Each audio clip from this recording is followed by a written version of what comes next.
What's up, guys? It's Mr. Snyder here. Uh, Trying to make up for last week, where I know Kelvon and then no, I'm sorry, Mackay. I think maybe it was Mackay and Kelvon. You guys had posted a response on Google Classroom asking where the reading was, where the video was, and it was here. It was in my brain, and I didn't actually record it. So that's what I'm going to do now. I'm going to record the lesson, all right, the reading, and then hopefully as I'm speaking, you guys can follow along. So that way, if there's any words or terms or things that are unfamiliar to you, you can hear me say them. And that way, maybe it'll be a little bit more clear. Because I noticed that there was a good number of individuals that were struggling with some of the vocabulary, just like some of the things that were in the quote reactions on Flipgrid during the readings. So hopefully this will alleviate some of that as we read through it. All right. So again, sorry about last week, guys.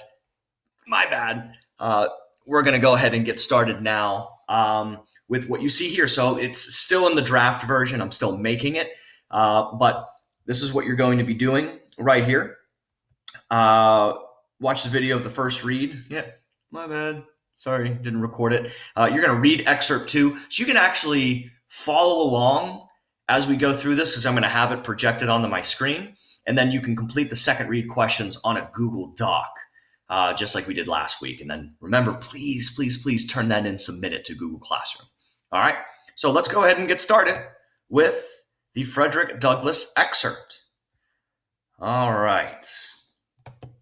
So you'll even be able to see some of the questions as we go along here, but this is just going to be focused on the first read. All right, the read that we're going to be doing here now. All right, here we go. Colonel Lloyd kept from 300 to 400 slaves on his home plantation, called Great House Farm, and owned a large number more on the neighboring farms belonging to him.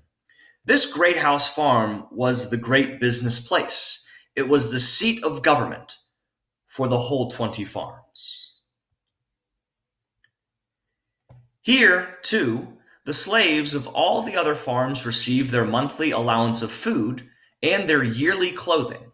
The men and women slaves received, as their monthly allowance of food, 8 pounds of pork, or its equivalent in fish, and 1 bushel of cornmeal.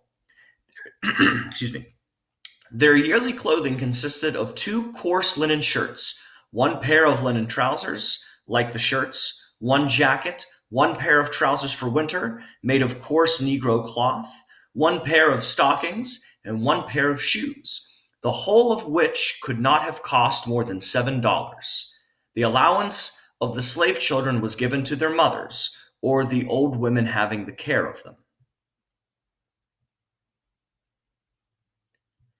The children unable to work in the field had neither shoes, stockings, jackets, nor trousers given to them. Their clothing consisted of 2 coarse linen shirts per year. When these failed them, they went naked until the next allowance day. Children from 7 to 10 years old, of both sexes, almost naked, might be seen at all seasons of the year. There were no beds given the slaves, unless 1 coarse blanket be considered such, and none but the men and women had these. This, however, is not considered a very great privation. They find less difficulty from the want of beds than from the want of time to sleep, for when their day's work in the field is done, the most of them having their washing, mending, and cooking to do, and having few or none of the ordinary facilities for doing either of these, very many of their sleeping hours are consumed in preparing for the field the coming day. And when this is done, old and young, male and female, married and single, drop down side by side on 1 common bed, the cold, damp floor, each covering himself or herself with their miserable blankets, and here they sleep till they are summoned to the field by the driver's horn. At the sound of this, all must rise and be off to the field. There must be no halting. Every one must be at his or her post, And woe betides them who hear not this morning summons to the field. For if they are not awakened by the sense of hearing, they are by the sense of feeling. No age nor sex finds any favor. Mr. Severe, the overseer, used to stand by the door of the quarter, armed with a large hickory stick and heavy cow skin, ready to whip anyone who was so unfortunate as not to hear, or, from any other cause, was prevented from being ready to start for the field at the sound of the horn. Mr. Severe was rightly named. He was a cruel man. I have seen him whip a woman, causing the blood to run half an hour at the time, and this, too, in the midst of her crying children pleading for their mother's release. He seemed to take pleasure in manifesting his fiendish barbarity. Added to his cruelty, he was a profane swearer. It was enough to chill the blood and stiffen the hair of an ordinary man to hear him talk. Scarce a sentence escaped him, but that was commenced or concluded by some horrid oath. The field was the place to witness his cruelty and profanity. His presence made it both the field of blood and of blasphemy. From the rising till the going down of the sun, he was cursing, raving, cutting, and slashing among the slaves of the field in the most frightful manner. His career was short. He died very soon after I went to Colonel Lloyd's, and he died as he lived, uttering, with his dying groans, bitter curses and horrid oaths. His death was regarded by the slaves as the result of a merciful providence. The home plantation of Colonel Lloyd wore the appearance of a country village. It was called by the slaves the Great House Farm. The slaves selected to go to the Great House Farm for the monthly allowance for themselves and their fellow slaves were peculiarly enthusiastic. While on their way, they would make the dense old woods for miles around reverberate with their wild songs, revealing at once the highest joy and the deepest sadness. They would compose and sing as they went along, consulting neither time nor tune. I did not, when a slave, understand the deep meaning of those rude and apparently incoherent songs. I was myself within the circle, so that I neither saw nor heard as those without might see and hear. They told a tale of woe which was then altogether beyond my feeble comprehension. They were tones loud, long, and deep. They breathed the prayer and complaint of souls boiling over with the bitterest anguish. Every tone was a testimony against slavery and a prayer to God for deliverance from chains. The hearing of those wild notes always depressed my spirit and filled me with ineffable sadness. I have frequently found myself in tears while hearing them. The mere recurrence of those songs, even now, afflicts me. And while I am writing these lines, an expression of feeling has already found its way down my cheek.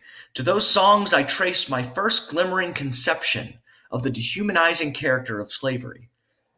I can never get rid of that conception. Those songs still follow me to deepen my hatred of slavery and quicken my sympathies for my brethren in bonds. If anyone wishes to be impressed with the soul-killing effects of slavery, let him go to Colonel Lloyd's plantation and, on allowance day, place himself in the deep pine woods.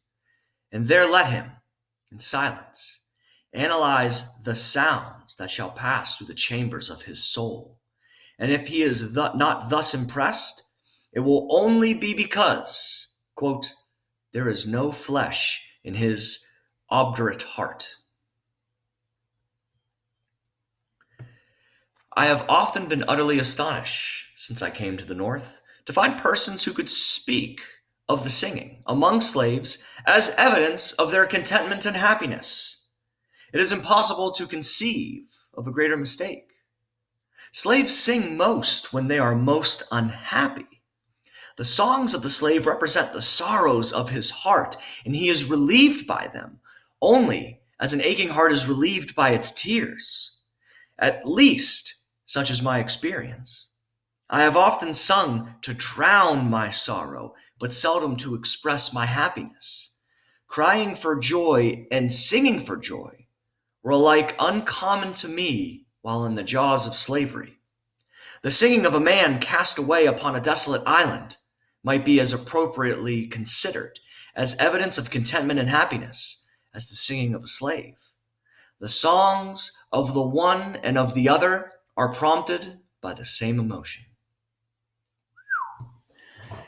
Wow. Man, does Frederick Douglass just, the way that he uses words, it's almost like poetry, the way that it flows and the way that it comes off. His use of just these literary devices just are astonishing. It's really, really cool to see his words come together, despite them being, about slavery and the anguish and just like the bitterness and the hardships that him and his fellow slaves went through. It's just really, really just something to admire, uh, even given that it's on a subject that's as, despicable as slavery. So I hope you guys enjoyed that. The way that it flows is just something to behold. And I'm really excited for the assignment that's going to be coming up in the not too distant future. I know that this might seem a little monotonous or a little bit repetitive for you guys, considering this is the second time that we've done an assignment like this. But trust me, it's going to be worth it. Please, please, please trust me when I say that this is going to be worth it. All right. Just as a little you know what? Not going to do it. Not going to do it. You guys are just going to focus in on this. Go ahead, and if you want to listen to me read it again as you go through and you go to answer these questions, feel free to pause it and then pull up your Google Doc and you can type away. But this video is here for your reference. You can use this for the third read as well. That's going to be taking place next time. All right. So whenever that assignment is released on Tuesday. So hope you guys are all doing well. I miss you. I hope everything is going well with you, that everybody's staying happy, staying healthy. I know these times are tough, but guys, we are going to get through this, and I cannot wait until the day I get to see all of you again, all in one classroom. Hopefully, that time is sooner rather than later. But until then, take care, be well, and if you guys need anything, please do not hesitate to reach out. All right? Love you guys. Take it easy.